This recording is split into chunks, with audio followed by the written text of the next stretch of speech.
The desert wind carried the taste of dust and gunpowder that evening, a reminder of how the Wild West had always thrived on blood, pride, and the law written in a man's own hand. The town sat quietly under the fading glow of sunset, its wooden storefronts and creaking saloon doors bearing the scars of years of battles, feuds, and whispered betrayals. Yet beneath that silence, an unease stirred, because everyone knew a storm was coming. And at the center of it stood a man who wanted nothing more than to be left alone.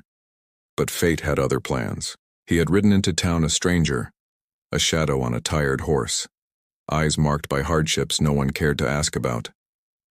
The people watched him, suspicious and guarded, for in a place where every man carried a past and every woman carried a burden, strangers were never welcome for long. He did not linger at the saloon like most drifters, nor did he gamble or drink himself blind. He was lean, quiet, and restless, as if he were carrying secrets too heavy to share. Yet his silence only deepened the curiosity about him. They whispered that he might be running from the law, or from some blood feud left unfinished. What none of them knew was that he had sworn never again to tie himself to anyone, never again to be bound by duty or love. But the West had a cruel way of testing a man's vows. It happened not with a gunfight, but with a single decision made in the courthouse, a decision that tied his fate to the widow of the sheriff. The sheriff had been a man both feared and admired, a figure whose badge carried authority like scripture, and whose sudden death left the town trembling in the hands of outlaws ready to strike. His widow became the symbol of resilience, though behind her steady gaze lingered grief she dared not show. She was strong in the eyes of the townsfolk, but alone she bore the weight of loss and the quiet danger that came with being the last thread holding together what law and order remained. The town council saw the stranger as their solution. They whispered that his rugged strength and quiet presence could steady the chaos. They argued that a woman alone, even one as capable as the widow, would not hold the wolves at bay. And so the arrangement was set without love, without choice. A marriage not born of affection, but of necessity. The drifter protested, but he was outnumbered. He had no desire to take on a woman's grief, nor to wear the shadow of another man's badge. Yet the frontier gave little room for a man's will when survival hung in the balance. So he stood there in the church, dust still on his boots, facing the widow with her black veil and unyielding eyes. Their vows were spoken in the stiff air of duty, the murmurs of the townsfolk echoing like judgment. He had not planned to stay, yet now he was bound to her by law and by expectation. She, too, resisted the tether, her heart still tied to the man she had buried, her pride refusing to show weakness in front of the town that looked to her for strength. But destiny often hides itself in the smallest of moments. When the ceremony ended and the people began to scatter, there was a silence between them. She raised her chin, trying to measure the man who had been forced into her life, and he looked at her not as a widow but as someone carrying more sorrow than a soul should bear. And then it happened. A kiss not planned, not tender, not even fully welcomed. It was brief, a meeting of two guarded lives. Yet in that instant, something shifted in the air. The townsfolk did not see it, but they felt it like a spark that might either ignite a fire or burn everything to ashes. From that kiss onward, the story of the town began to change. Whispers grew in the saloon that the drifter might not be as reluctant as he seemed, that perhaps the widow's heart was not buried as deep as she wanted to believe. Outlaws circling the edges of town began to sense the shift too, waiting for weakness, wondering if this forced union was strength or folly. The blacksmith muttered that no stranger could ever fill the sheriff's boots, while the preacher claimed the Lord himself had guided this union to protect the town. Yet beneath all the voices, beneath all the stares, it was the two of them alone who carried the truth of that moment. Neither trusted it, neither wanted to. But the kiss lingered. The drifter found himself watching her as she moved about her daily chores, her hands steady, though her eyes betrayed exhaustion. She found herself glancing at him when he tended the horses, the scar on his jawline catching the light, his silence speaking more than words ever could. They were bound by law, but something unseen, something unspoken, had begun to root itself between them. It was not yet love, but it was something that threatened to undo the careful walls they had each built around their hearts. And yet the Wild West was not a place for simple matters of the heart. Gunmen rode under the cover of night, testing the strength of the town. A bitter rival of the late sheriff plotted to reclaim what he believed was rightfully his. And the widow, despite her strength, knew the whispers of betrayal and revenge could one day tear down everything she had fought to protect. The drifter, too, wrestled with his own ghosts. He had not told her why he had come to this town, nor why he carried the look of a man who had seen too much loss. The past was not done with him, and he feared the day it would catch up. But for the first time in years he felt a pull stronger than his vow to remain alone. That single kiss had cracked the armor he had worn for so long, and he did not know whether it would save him or destroy him. Night after night the town held its breath, waiting to see if the stranger would rise as protector or fall as another broken man in the desert dust, waiting to see if the widow would find her heart again or bury it deeper, waiting for the storm that everyone sensed was gathering just beyond the horizon. And in the stillness of one fateful evening, as the stars stretched across the black sky and the widow stood on the porch, with the weight of the world pressing against her shoulders, he stepped toward her. His eyes carried both promise and warning, and hers met his with equal fire. Neither spoke, for words could not yet carry what was forming between them. But the air trembled with what was to come, and the night seemed to lean closer, listening, knowing that the Wild West itself was about to change forever. The town did not yet know it, but that kiss had set a fire burning. And soon the flames would either consume them both or light the path toward something greater than they had ever imagined. Would love survive where law had failed? Would the stranger's past rise against them? Or would the widow's courage prove enough to hold back the shadows? The answers waited in the days ahead, hidden in gun smoke, whispers, and the fragile hope born of one kiss that refused to be forgotten. The nights after their forced wedding carried a strange stillness, as though the town itself was waiting to see whether this uneasy union would hold or crumble. Folks eyed the stranger with suspicion, whispering in hushed tones at the saloon or while drawing water from the well. They spoke of his quiet strength, the way he carried himself like a man who had seen both victory and ruin. Some said he was no drifter at all, but a gunman hiding from enemies. Others claimed he was simply a man with no place to call home, a wanderer who stumbled into a life he never asked for. The widow carried her burdens in silence, keeping her back straight, her voice steady, and her eyes unflinching. She had lost her husband in a moment that still echoed through the town like an unfinished song. He had been shot down just beyond the stables, a sudden ambush that left no trace of the killer. Some whispered it had been revenge. Others said it was the work of bandits eager to break the law in a town once held together by his badge. Yet no one ever found the truth, and the widow never spoke of her suspicions aloud. Her grief was private, stitched carefully beneath layers of strength, though in the quiet of the night she still traced her fingers along the empty side of the bed, remembering the man who once filled it. She had not wanted another husband, certainly not a stranger whose presence unsettled her. But the council had given her no choice. They claimed it was for her protection, for the safety of the town, for the continuation of law. Yet she knew part of it was the fear of weakness. In a place where strength was the only shield against outlaws, the sight of a widow left unguarded was an invitation to chaos. So she had bowed her head, not out of surrender, but out of necessity. The stranger, for his part, had accepted his role with reluctance. He stayed mostly to himself, speaking little, but the widow noticed the quiet discipline in him. He rose with the sun, tending to the horses, chopping wood, repairing what needed fixing without ever being asked.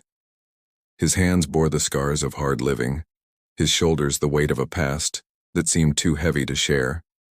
At times, she caught him staring into the distance, his jaw tight, as if waiting for a shadow to appear on the horizon. She wondered what ghost haunted him, but pride kept her from asking. Still, the kiss they had shared lingered in her mind. It had not been meant to mean anything. It had been part of the ceremony, an act before the town, a duty. Yet something in the way he had touched her lips hesitant yet unyielding, had stirred a piece of her heart she thought she had buried forever. She told herself it was nothing, but when she lay awake at night listening to the creak of the wooden floor as he paced in the next room, she could not stop her mind from wandering. The town began to change in small ways. Outlaws who had been circling the edges seemed to grow bolder, testing the limits of this new order. A storehouse was broken into, tracks of horses leading into the desert with stolen goods.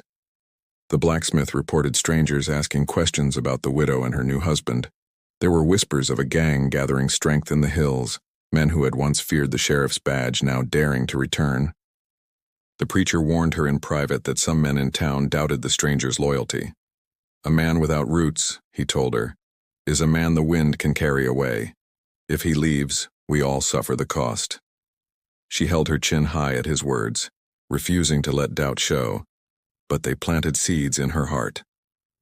She wondered if the stranger would indeed ride off one morning without a word, leaving her to face the gathering storm alone. Yet in the quiet moments when the world was stripped of judgment and whispers, she began to see more than a stranger in him.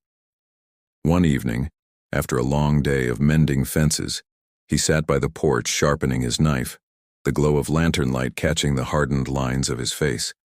She brought him a cup of water, and though no words passed between them at first, there was an unspoken acknowledgement, a fragile thread tying them together. It was then that she asked, not with suspicion but with quiet curiosity, "What is it you're running from?" He paused, his hand stilling over the blade. For a long moment she thought he would refuse her, that his silence was too deeply ingrained to break. But finally, in a voice low and steady, he answered, "A promise I couldn't keep." She wanted to press, to ask more, but something in his eyes stopped her. She realized that whatever haunted him was carved too deep to be pulled free in one conversation. So she left it there, yet his words echoed in her mind. The kiss they had shared began to grow heavier in memory, not lighter. She caught herself thinking of it when she swept the floors, when she drew water from the well, when she watched him working in the fields. It was not just duty that bound them anymore, though she tried to convince herself otherwise. She wondered if he thought of it too, or if to him it was nothing more than part of a role he had been forced into. The suspense of their bond grew alongside the danger brewing beyond the town. A letter arrived one morning, left on the doorstep without a sender's mark. The handwriting was sharp, the words few, but chilling. "The law died with your husband. Leave before the same fate finds you." The widow burned the letter in the stove before the stranger could see it, but the weight of its warning pressed against her chest. She knew she could not hide the growing threats forever. If the outlaws gathered strength, if the town began to turn against the stranger, the fragile balance would shatter. One evening, as the horizon bled into shades of red and gold, she watched him ride back from the far edge of the land, his silhouette framed against the dying sun. He carried himself like a man walking between worlds, half in the present, half bound to a past he could not escape. And in that moment, she felt the truth of their bond. Whether she wanted it or not, whether he resisted it or not, their lives were now tied to the same fate. Yet the question lingered like a shadow no lantern could chase away. Was he the salvation the town needed, or the spark that would draw the fire down upon them all? The nights grew heavier with the scent of danger. Gunshots echoed in the distance, rumors of raiders spreading from ranch to ranch. The widow lay awake, her heart torn between fear and the memory of that kiss, knowing both could destroy her. The stranger sat on the porch, rifle across his lap, his eyes fixed on the horizon as though waiting for the storm to arrive. And somewhere beyond the hills men gathered, sharpening their blades, loading their pistols, whispering promises of vengeance. The past was not done with either of them, and the kiss that had once seemed like an accident now felt like a spark in the dry tinder of the Wild West. It was only a matter of time before everything caught fire. The days that followed brought no peace. The stranger felt the weight of eyes on him wherever he went. Men at the saloon stopped talking when he entered. Mothers pulled their children a little closer when he passed, and ranchers nodded politely but with a stiffness that told him they were not sure whether he was a blessing or a curse. He had known suspicion before, Every drifter wore it like a second skin, but here it carried a sharper edge. This was not just doubt about him as a man. This was fear that the law itself was slipping, and they were not sure he could hold it. The widow too carried that same fear. She tried to stand strong, tried to let her presence reassure the townsfolk, but in the quiet of their small home, she felt the cracks. She had lost her husband to violence, and now another man stood in his place, not by her choice, not by her heart, but by the push of those around her. And still her heart betrayed her when she thought of the kiss they had shared.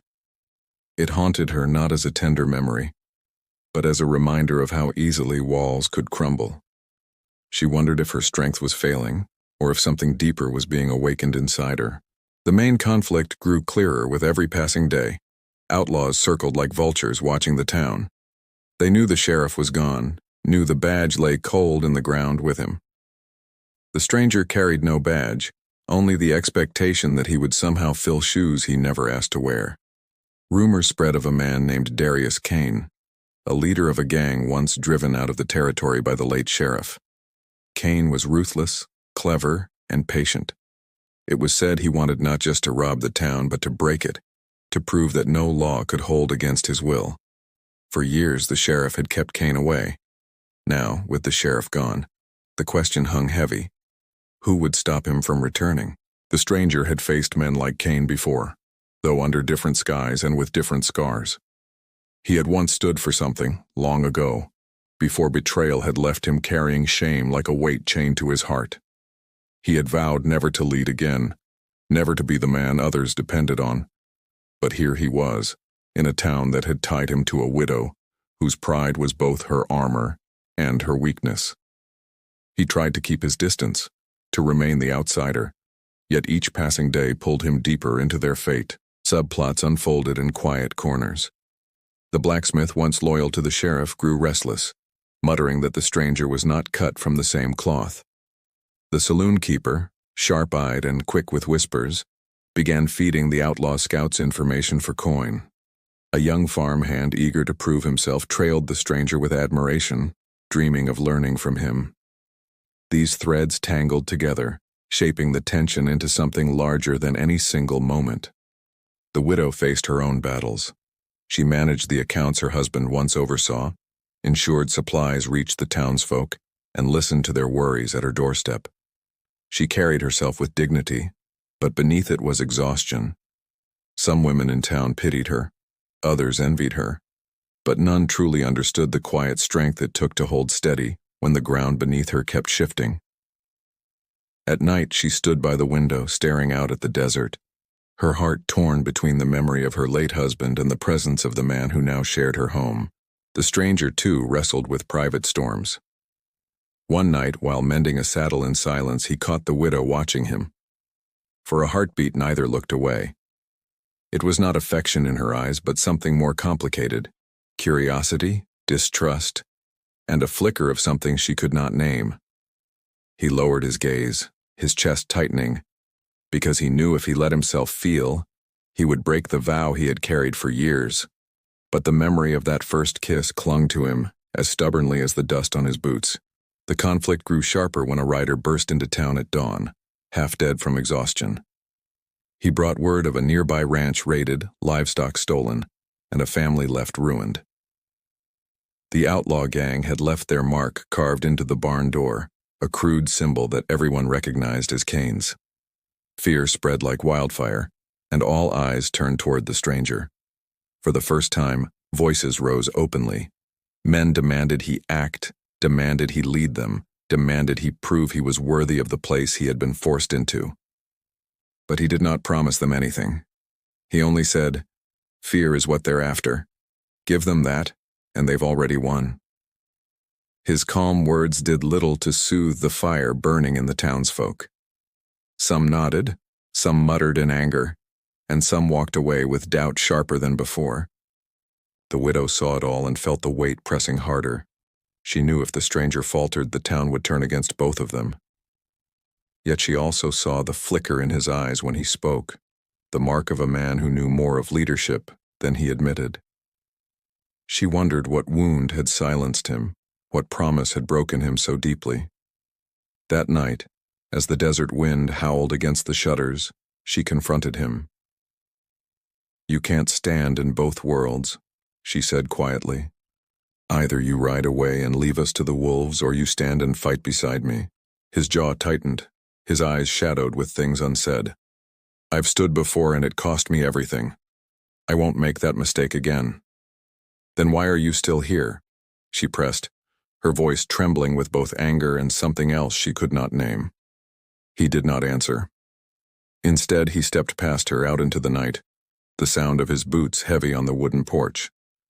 She stood frozen, torn between fury and the ache of something deeper. While the two of them wrestled with their own battles, Kane's shadow grew longer. Scouts reported his men gathering near the old canyon, their numbers growing each week. The saloon keeper, driven by greed, slipped messages in exchange for silver. A storm was building, one that would not wait for hearts to decide where they stood. The widow found herself torn between two fears: the fear of losing her town to Kane, and the fear of giving her heart to a man who might vanish when she needed him most. The stranger found himself caught between the vow he had sworn to himself and the pull of something he could no longer deny. Their bond was no longer just about survival. It was becoming personal, dangerous in a different way. As tension in the town climbed, a small band of outlaws rode in one evening, firing shots in the air, sending townsfolk scrambling. They left as quickly as they came, but their message was clear. Kane was near, and the town was already his for the taking. That night the stranger loaded his rifle and set it by the door. The widow watched him in silence, her heart pounding with questions she dared not ask. In the stillness, when the lamps were low and the night pressed close, she finally whispered, "If you run, you won't just leave me. You'll leave every soul in this town to die." He looked at her, and in his eyes she saw the storm of a man torn in two. He said nothing, but the silence between them carried the weight of everything they both feared and everything they had not yet admitted. And beyond the horizon, Kane's men lit their fires, the glow flickering against the night sky like a warning. The Wild West was holding its breath, waiting for the clash that would decide whether love, law, or vengeance would shape the days to come. The days grew tighter, as though the desert itself was shrinking around the town. Each sunrise brought news of another raid or another ranch burned. Smoke often rose faintly on the horizon, and everyone in town knew whose hand had set it. Darius Kane was no longer just a whisper. His name was spoken openly now, carried on the wind with fear. He was moving closer, testing them with small strikes, waiting to break their resolve before he came himself. The stranger felt the weight of it with every step he took. He was no sheriff, no lawman. He had never asked for this place or for these people to look to him as though he were their last chance. But that was what they did, with every stare in the street, every hushed conversation that stopped when he walked past. They saw him as the shield standing in front of the widow, and if he failed, they believed the whole town would fall. He had lived his life turning away from such burdens, yet here it was again, pressing harder with each passing day. The widow saw it too, and though she stood tall, her nights were restless.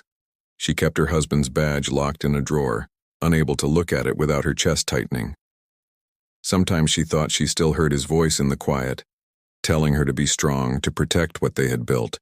But she also felt the pull of the man now under her roof, the man who moved through her home with silence yet carried an unspoken promise in the way he lingered near. He was not her husband, and yet she felt her heart drawn toward him in ways she did not want to admit. And in that conflict, she feared she was betraying the memory of the man buried in the ground. The outlaw attacks began to edge closer. First it was ranches a day's ride away, then it was a supply wagon ambushed on the road that led straight into town, and then one night, a shot rang out just beyond the widow's house. The stranger was at the door in seconds, rifle in hand, but by the time he stepped onto the porch, the riders were gone, leaving nothing but hoofprints in the dirt and a knife lodged into the post. The knife carried a scrap of leather tied to it, marked with Kane's crude symbol. It was not an accident. It was a warning. The townsfolk gathered the next morning, their fear spilling into anger. Some demanded the stranger ride out to meet Kane head-on to show he was not afraid. Others argued that he would only bring more trouble upon them. The blacksmith shouted that the widow had cursed the town by marrying a drifter. The preacher tried to calm them, but his words fell on deaf ears. Suspicion thickened in the air, and the stranger knew that if Cain did not break the town, their own fear just might. Through it all, the widow stood beside him. She said little, but her presence alone told the people she would not bend. At night, though, she let her doubts slip. One evening, she turned to him as they sat by the fire, her voice low and unsteady. "They need you to be more than what you are, and I think you fear being that man again." He looked into the flames, his jaw tight. "I've led before. Men followed me, and when it ended, they were buried while I kept breathing. That's not courage. That's failure." She reached for the badge, pulling it from the drawer, her fingers brushing the metal. She placed it on the table between them, the firelight glinting off its worn surface. Maybe it isn't about courage. Maybe it's about not letting fear be the one thing that decides everything. He didn't touch the badge, but the way he stared at it, silent and torn, said more than words could. The tension thickened further when Cain sent a messenger. The man rode boldly into town carrying no weapon, just a smirk. He stood in the street as the townsfolk gathered, his voice loud enough for all to hear. "Darius Cain says this town is already his. He offers one chance, leave it behind or burn with it."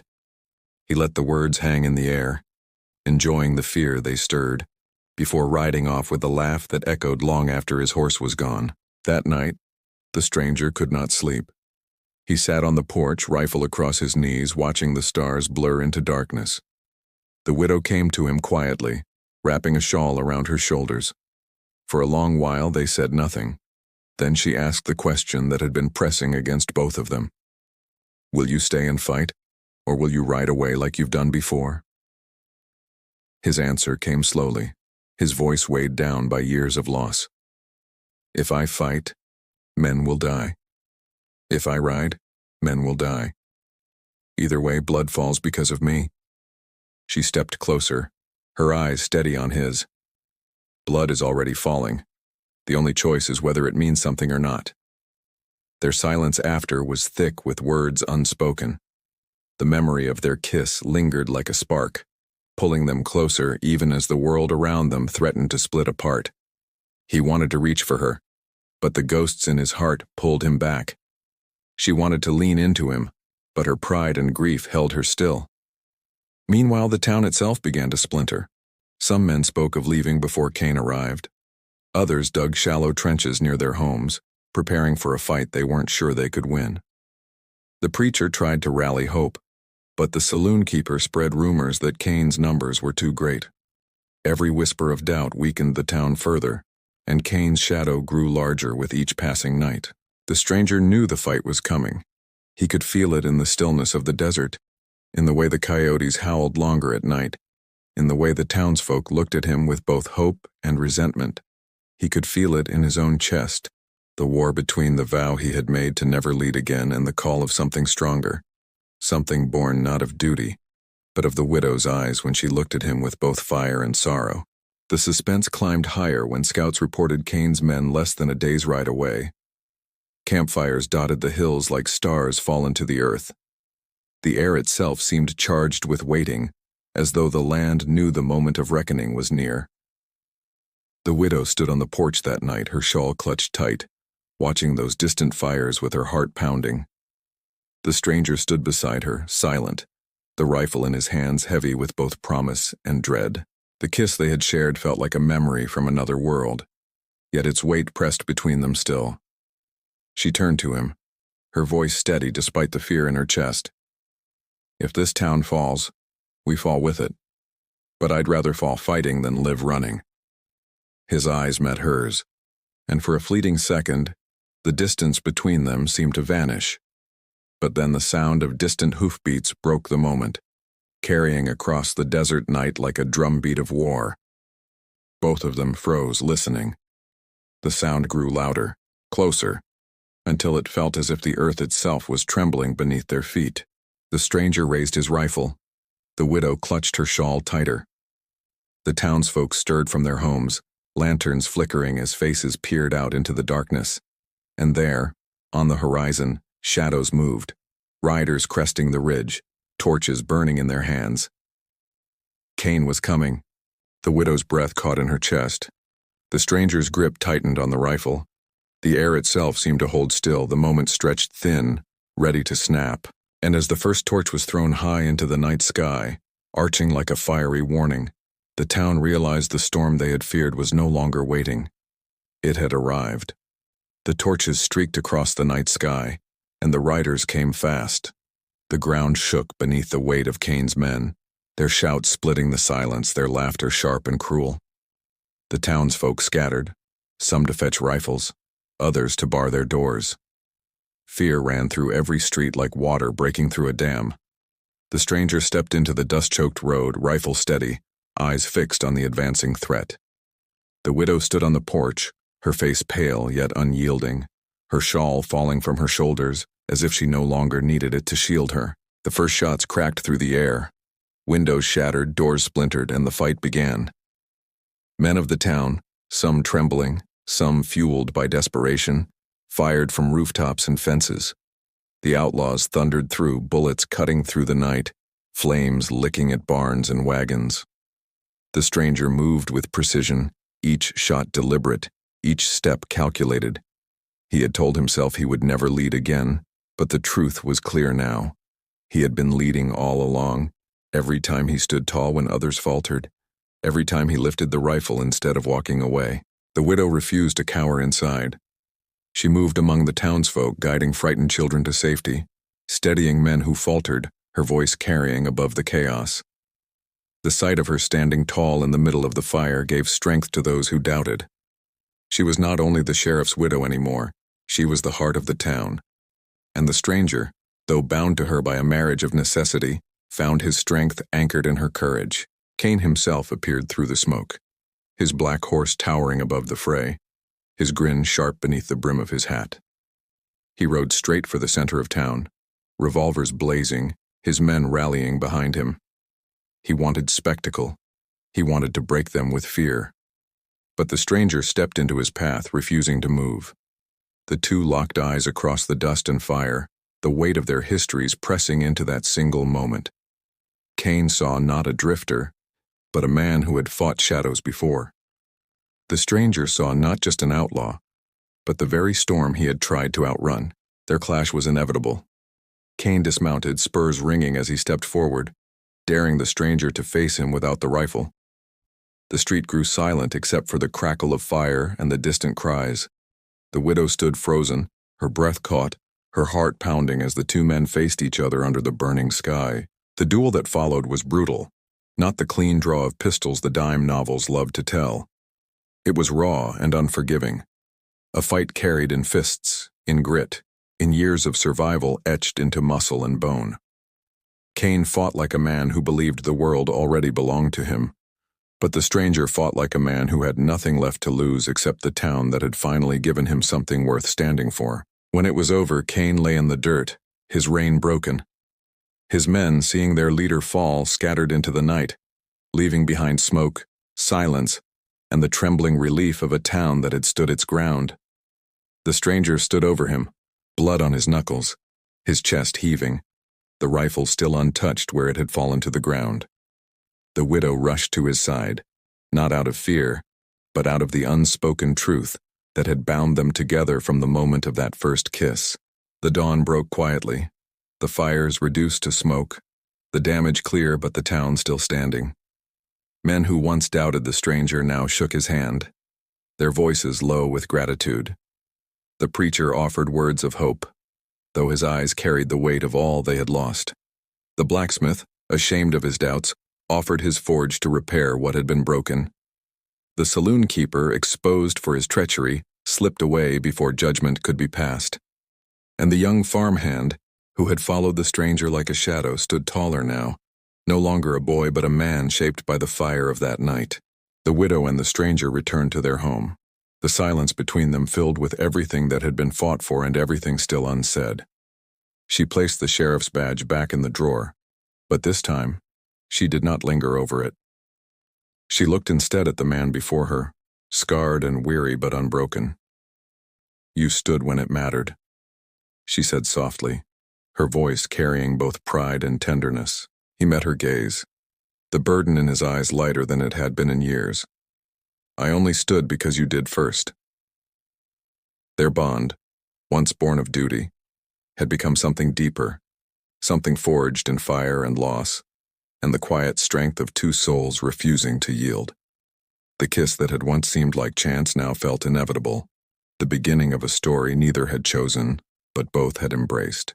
The town began to rebuild, its people stronger for what they had endured.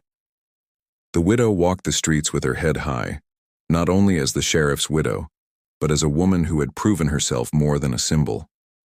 And the stranger, though still a man with scars he would never fully share, found himself no longer running.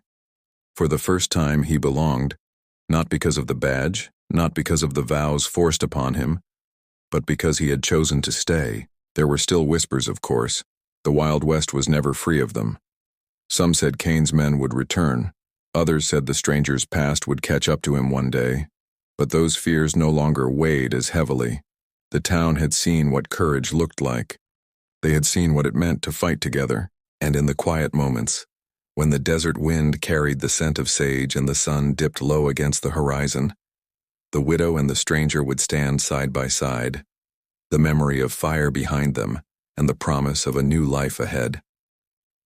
Their story was no longer one of survival alone, but of love found in the unlikeliest of places, born not of choice but of fate, sealed not only by a kiss but by the trials that tested it.